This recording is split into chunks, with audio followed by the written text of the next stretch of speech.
Generalise anxiety disorder सां कीअं मुंहुं ॾिजे। हूअं त इलाज लाइ मां इहो ई मशवरो ॾींदुसि त कंहिं डॉक्टर सां राब्तो कजे, पर ही हिकिड़ियूं बग़ैर दवाउनि जे रस्ते तरीक़ा आहिनि, तदबीरूं आहिनि जंहिंसां जनरलाइज़ एंज़ाइटी डिसऑर्डर वारो माण्हू यानी हरू भरू ऐं तमामु घणो परेशान ऐं चिंता करण वारो माण्हू सुठे तरीक़े सां ज़िंदगी गुज़ारे सघे थो। हूअं त जीअं ॿिए कंहिं बि बीमारीअ में इहो हूंदो आहे त दवाउनि जे रस्ते इलाजु हूंदो आहे ऐं बग़ैर दवाउनि जे रस्ते तौर तरीक़ा सिखण सां इलाजु हूंदो आहे। उनजो मतिलबु इहो त माण्हू खे असां साइकोथेरापी चवंदा आहियूं या ॻाल्हाइण जे ज़रिए इलाजु जेको आहे। मां उन रस्ते में कुझु ॻाल्हियूं ॻाल्हाईंदुसि हाणे। जीअं त मूं पहिरीं वीडियो में ॿुधायो, जनरलाइज़ एंज़ाइटी डिसऑर्डर वारो माण्हू यानी हरू भरू ऐं थोरी थोरी ॻाल्हि ते परेशान थियण वारो माण्हू सदाईं परेशान रहंदो आहे। का घर जी ॻाल्हि हूंदी परेशान थी पवंदो, घर मां कम लाइ निकिरणो आहे, ड्यूटीअ ते वञिणो आहे, परेशान थी पवंदो टाइम सां पुॼां मां। छो त बेसिकली में उहो जेको माण्हू आहे अक्सर तमामु जेके ख़तरे वारा ऐं तमामु जेके ख़राबु नतीजा उनखे ज़हन में नज़र ईंदा आहिनि। अगरि लेट पुॼंदुसि कम ते मुंहिंजी नौकिरी हली वेंदी, मां अगरि देरि कई त मूंखां बस निकिरी वेंदी। मतिलबु उनखे तमामु जेके न नेगेटिव ॻाल्हियूं ज़हन में घणियूं ईंदियूं आहिनि, पॉज़िटिव घटि ईंदियूं आहिनि ॻाल्हियूं।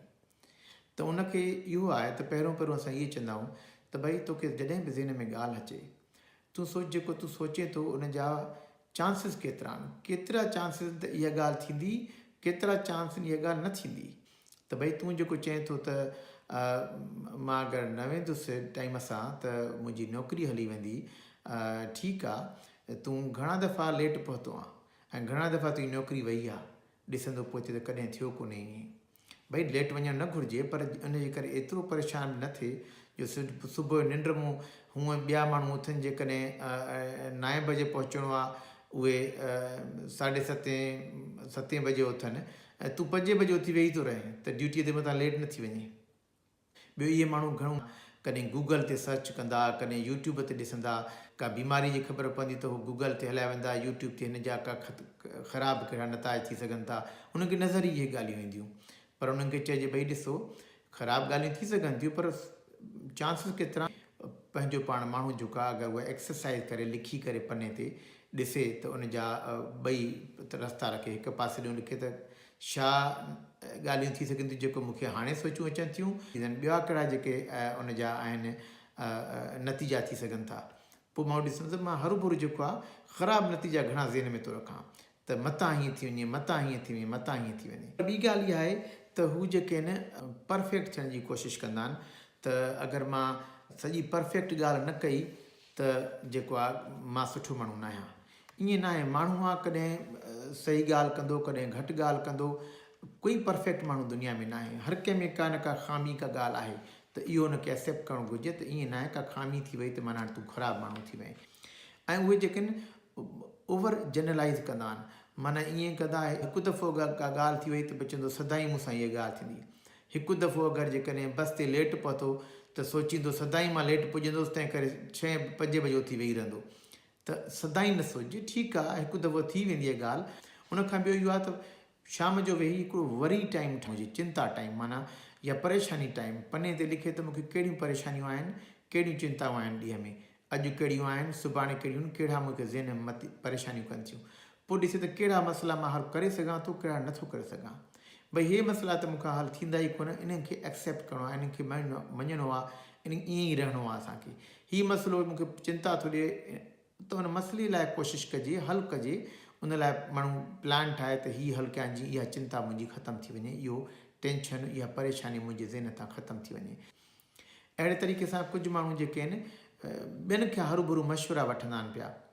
अगरि को फ़ैसिलो कंदा त भाउ खां पुछंदा, भेण खां पुछंदा, मां सही कयो, भला सही कीअं थींदो। फ़ैसिले करण में दुश्वारी थींदी आहे, तकलीफ़ थींदी आहे उन्हनि खे, छो त मतां चवंदा आहिनि मतां ग़लति फ़ैसिलो वठी वञे, मतां उनजो नुक़सानु थी वञे।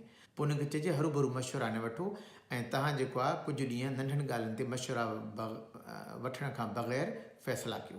पहिरियों नंढा मसइला ईअं कयो फ़ैसिला, पोइ वॾा फ़ैसिला कयो। अहिड़े तरीक़े सां कुझु माण्हू जेके हूंदा आहिनि से एतिरो त परेशान थींदा आहिनि जो उहा शइ जी पचर ई छॾे ॾींदा आहिनि। मिसाल अगरि हिकिड़ो फ़ैसिलो करिणो आहे, मूंखे गाॾी वठिणी आहे मिसाल जी ॻाल्हि, हाणे परेशानी आहे मथां खां ख़राबु फ़ैसिलो थिए, उहो फ़ैसिलो कंदा ई न, भई ठीकु आहे, ॿिए कंहिंखे चवंदा भई ॾिस कहिड़ी सुठी आहे, मूंखे वठि गाॾी, पाण खां डिॼंदा त कम मथां फ़ैसिलो कयां। भई हुननि खे चइजे वॾा फ़ैसिला न, नंढा पहिरियों पाण शुरू कयो। ॿियो तरीक़ो जेको आहे जनरलाइज़ एंज़ाइटी डिसऑर्डर या हरू भरू ऐं थोरी थोरी ॻाल्हि ते परेशान रहण वारी बीमारी जो ॿियो तरीक़ो इलाज जो इहो आहे, असां चवंदा आहियूं रिलैक्सेशन एक्सरसाइज़, मतिलबु सुकून वारियूं एक्सरसाइज़। त माण्हू या त योगा या मेडिटेशन या माइंडफुलनेस कुझु एक्सरसाइज़ आहिनि अॼुकल्ह ॾाढियूं कॉमन आहिनि, उहे एक्सरसाइज़ कजनि। त जीअं जेको आहे सुबुह जो शाम जो माण्हू योगा करे, इन सां ज़हन खे सुकून अची वेंदो आहे, टेंशन घटिजी वेंदो आहे, जान में छिकावट घटिजी वेंदी आहे। या ॿियो सिंपल अगरि ॿियो न आहे त वॾनि साहु खणण वारी जूं एक्सरसाइज़ कजनि। मां पहिरियों ॿियनि वीडियोज़ में ॿुधायो आहे त वॾो साहु खणो अंदरि, ज़हन में 4 ॻणियो, 1 2 3 4, वरी वॾो साहु ॿाहिरि कढो, उन वक़्तु जॾहिं ॿाहिरि कढो था वरी 6 ॻणियो ज़हन में, 1 2 3 4 5 6। ॿियूं बि काफ़ी एक्सरसाइज़ आहिनि, माण्हू करे सघे थो उन लिहाज़ सां। आम जेका वर्जिश कबी आहे, वॉक्स करणु, इहे बि फ़ाइदे जूं ॻाल्हियूं आहिनि।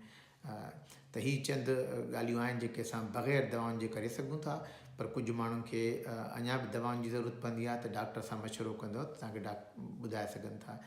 हीअ वीडियो अगरि तव्हांखे पसंदि अचे, लाइक कयो, सब्सक्राइब कयो, शेयर कयो, महिरबानी।